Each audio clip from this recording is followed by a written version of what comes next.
Be right now honest with me. Were you ever crossed over? Did you do XYZ for your favorite person, but you were not treated in the way as you should be treated? Now it's over. After today's video, everyone is gonna be respecting you. You're gonna have healthy boundaries and you will learn how to say no. You will learn how to respect yourself, your presence, to the point that you're gonna be shining bright and your boundaries are gonna be always here for you. Hello US and welcome to Soft Savage Podcast, where we talk about self-development, self-growth, how to be the hottest, coolest, highest version of yourself. Let's just dive into this. So what are actually boundaries? Why do we need the boundaries? I define the boundaries as a bubble that is protecting you from people who are trying to drain your energy, want to make you feel miserable, and do not respect you at all. Also, boundaries are protecting you from experiences, environments that are just not good for you. It is basically you saying no to the things that do not deserve your attention, time, and basically do not reflect your self-worth. And with that being said, you always need to remember what you deserve. When you set the boundaries, that basically means that you know your self-worth, you know what you deserve. And we can be talking here about connections, romantic, friendships, even like family connections, because let's be real guys, some of our family members are not the nicest to us. But also when it comes to finances, you know what you deserve financially, job opportunities, and basically your dream life. Boundaries will protect you from anything that you know that you don't want to have in your own life. You know how to say no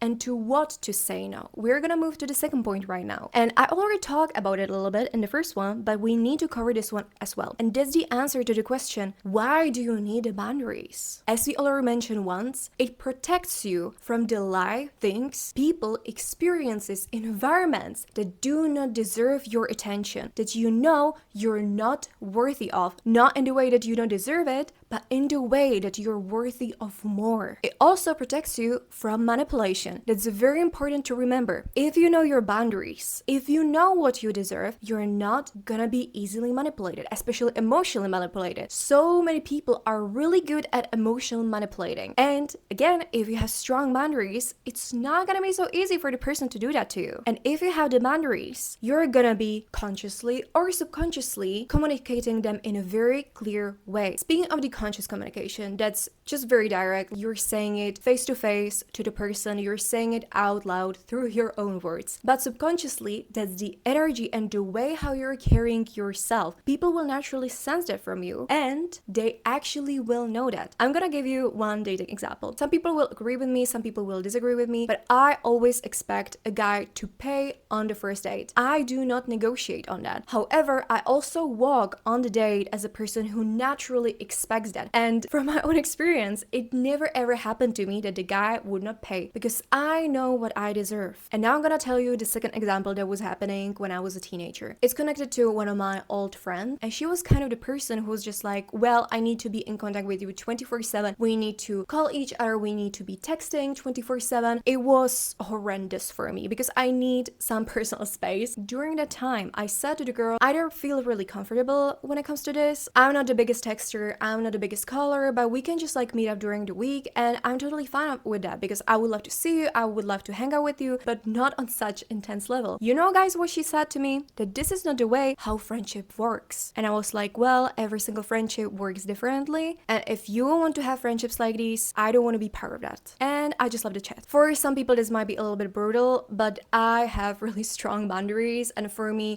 connections like that are just very hard to maintain, and afterwards I just don't feel good, I feel drained. So that's the reason why you need to have boundaries. And if people do not respect that, then goodbye. Say them goodbye. There are so many people in this world who are gonna respect you, who are gonna love you, who are gonna see you as the coolest, kindest person who is in the room, who is in this world. And trust me, you are. And you always deserve way more than you think right now. Always. And now we're gonna go to the last point, the most important point. And that's the answer to the question, how we're gonna create those boundaries. And also this is gonna be your little homework time, so some stuff to do. By the way, if you would be asking me like, why am I giving you the homework? It's because when I was going to therapies and I was actually solving boundaries because I was such a big people pleaser, I was always asking for homework. And the homework always speed up the process. It helped me to fully reflect not only on the last session, but also on the current issue. And lastly, I've learned so much from the homework. So that's the reason why I'm giving it to you. It's up to you if you're gonna do it, but I would really recommend you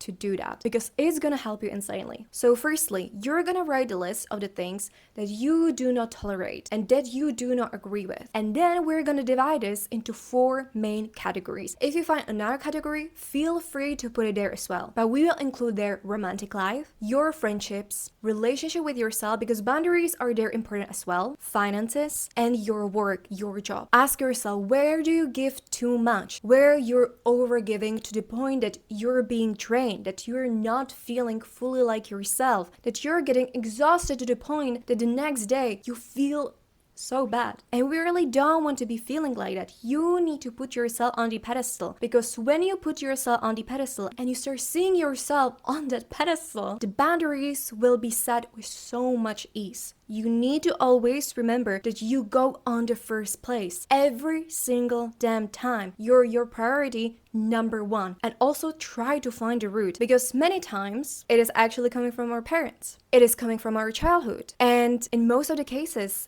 that thing is not ours. For example, I used to be overworking myself to the point that I would struggle the next day to walk. It was really insane. And I was taking so many shifts as a teenager in a cafe where I used to be working. I made quite a nice money, not gonna lie, but I was really drained. The overworking was actually coming from one of my parents. Because if I was not working a lot, if I was not overworking myself, I just felt that I'm not worthy. And that I need to prove my worth through that. However, I decided to set the boundary that the work does not define me and that I'm worthy of anything that I desire in this life, because I was born for that. You were born for that. You deserve anything in this world. Whatever you want, whatever you dream of, you deserve it. And you're more than worthy of it. And also when you know the root, it's gonna be way easier for you to regulate your nervous system. And you will always remind yourself that okay, I know where this is coming from and it's not mine. So goodbye. This is not my thought. This is not me. I deserve more. I deserve something better, what I'm actually worthy of. So to sum it up, your boundaries are here to protect you. They're here for you to give you the life, dream connections, finances, job that you deserve. And if you know how to carry them consciously and subconsciously, you're gonna be so happy and so satisfied in your life, and no one will ever cross over you again. That's all for today's episode. I hope that you enjoy it. If you did, don't forget to like it, don't forget to comment the video, and don't forget to subscribe to the channel because we're posting every single Sunday. I'm Tereza, your host of Soft Savage Podcast, and I'm gonna see you the next week. Bye!